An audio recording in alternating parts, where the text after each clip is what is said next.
Hi, I'm Molly Mitchell, and I'm with this week's Center Stage profile, Joanna Foote, who's a junior and culture and politics major in the SFS, and she works with immigration advocacy. And we have 5 questions for her. Okay, so my first question is, what got you interested in all of this? I think really it's a process of falling in love. The summer after my freshman year, I worked in an immigrant community in Alexandria, Virginia, with the urban program through University Christian Fellowship, and living in the community for the whole summer, working with the kids program, learning to make tamales, going to weddings, sort of started the process. And then I continued to return to that same community throughout the year and started to do research with the Institute for the Study of International Migration, and suddenly, several months later, I turned around and said, I think I'm involved in immigration service. So you just fell in love with the culture. I fell in love with the people that I was working with, and Right. then from that became interested in, so how did they get here, and what are the implications, what are some of the things they struggle with, and invested more and more in that, and then went to the border last fall. Right, so that was my second question. So you did take a semester off and worked on the Mexican side of the border in dealing with immigration. So tell us about your work there. That was, so I took a 4-month leave of absence to work with deported migrants on the U.S., or in Nogales, Mexico, so right across from Nogales, Arizona. And that was a very intense time. Sometimes when I describe it, I say it was waking up to chaos every single morning. Because there are people who are freshly deported, some people have been kidnapped by the drug mafia, there have been various abuses, they're separated from their families. It's just a moment of very intense crisis. And I think some days it was overwhelming. Some days I learned to laugh and really enjoy the company of the people that I was working with. But it was definitely an intense experience. And then what do you think, as far as immigration policy, has to change in the U.S. to make it better for those who are trying to immigrate to our country?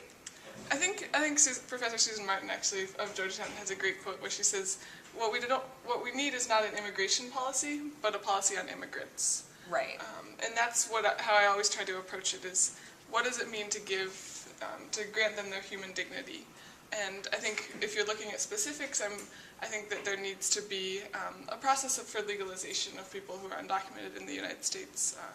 I think that we can reform the visa system so that it is easier, eliminate some of the family visa backlogs that we're currently under. And in general, I think people sometimes think, oh, Joanna works with immigrants on the border, so she must really like illegal immigration. What I love are the immigrants that I work with, but I really wish, I never want to see another 19-year-old kid tell me that he's going to cross the desert and then have me never know whether he made it across. Or not. So I don't want this system to continue where people will risk everything to enter the country. I wish that there was a way to enter legally. And I think that policy, or trying to make it more about the human as opposed to just like an illegal immigrant, it really goes along with the Jesuit identity, really caring for individuals. That's really amazing. Exactly. And then, what's the most rewarding experience from all of this? I know you do local work with immigrants here still. Is there anything, and this morning I know you came from tutoring. What's the most rewarding experience you get out of it? It's a difficult question. What I just most love is spending time with people, talking to people.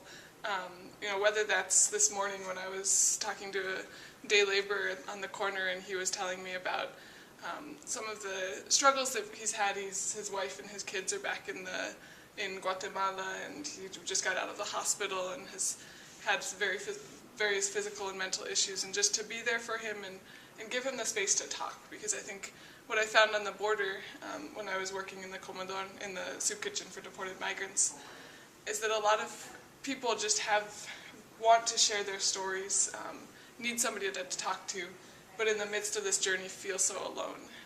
So for me, the most rewarding is to just sit there and give them a chance to share. Let them know that they're not alone. Exactly. That's really great. And then I also know from your bio that you are a big advocate of retreats.